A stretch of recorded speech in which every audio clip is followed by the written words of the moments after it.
Hi, I'm Rose of Rose's Health and Wellness, and today I thought we'd talk about unsung muscles, or the unsung muscles in our body. And we never really think about them until they're in a snit causing us pain. So who and where are they?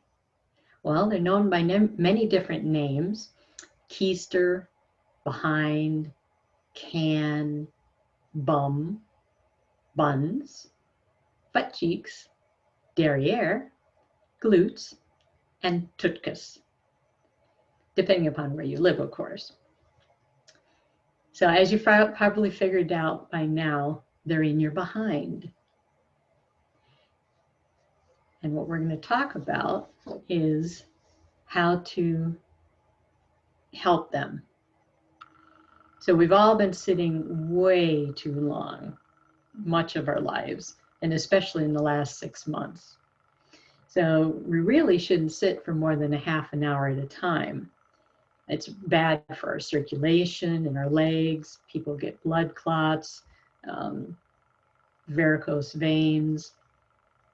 We end up with bad posture because we're hunched over a computer instead of sitting up straight or standing up straight.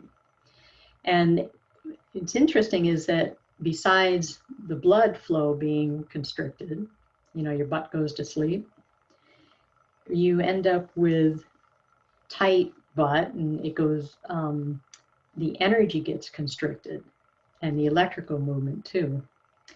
And sometimes, because of sitting, for whatever reason, we end up with sciatic pain.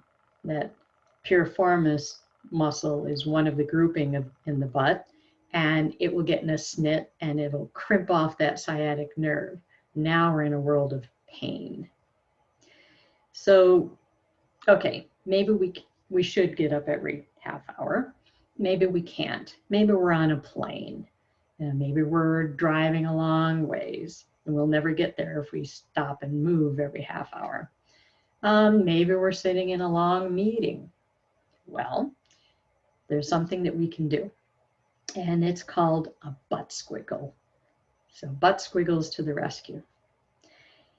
So this helps us to, butt squiggles help us, keeps us from getting the dreaded HTBS. So what's that, you ask?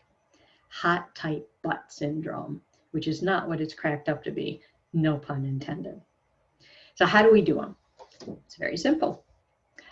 What I want you to do is, whether you're standing or sitting right now, I want you to tighten one butt cheek. Tighten it, and now let it go.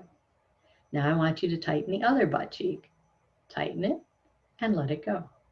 And you would continue doing this back and forth. This is the equivalent of walking. Tightening, loosening, tightening, loosening. Now, if you'll notice, other than a little imperceptible movement, you don't know what I'm doing. It's kind of like a Kegel. You don't know if you're tightening or loosening your perineum either. So you can hide it. Now, if you get rowdy, say you got some nice music going, or you long haul driving and you want to do the rumba, well, then you just kind of tighten, and now you're a little more noticeable. And that's okay too, right? So you say to me, I just tried that, and for some reason they didn't work independent of each other. It's almost like they only work together. That's okay, don't worry about it. It just means you have a dyslexic butt. All that means is that instead of walking, you're hopping. Okay? So that's okay too. The whole idea is just move those butt cheeks. All right? So this is Rose of Rose's Health and Wellness, and I hope you have a butt squiggling day. And I just want to give you one person did this, and she reported back to me. She was a secretary, so she sat all day. And she said, Rose, I did it. But she said, man, I felt like I'd run a marathon. I said, well, how long did you do it? And she said, well, I did it all day, the 8 hours that she was working. So I said, well, you did run a marathon then. So every 20 minutes, or when you start feeling, before you start feeling your butt go to sleep. Do butt squiggles. Rose's Health and Wellness, have a nice day and do your butt squiggles.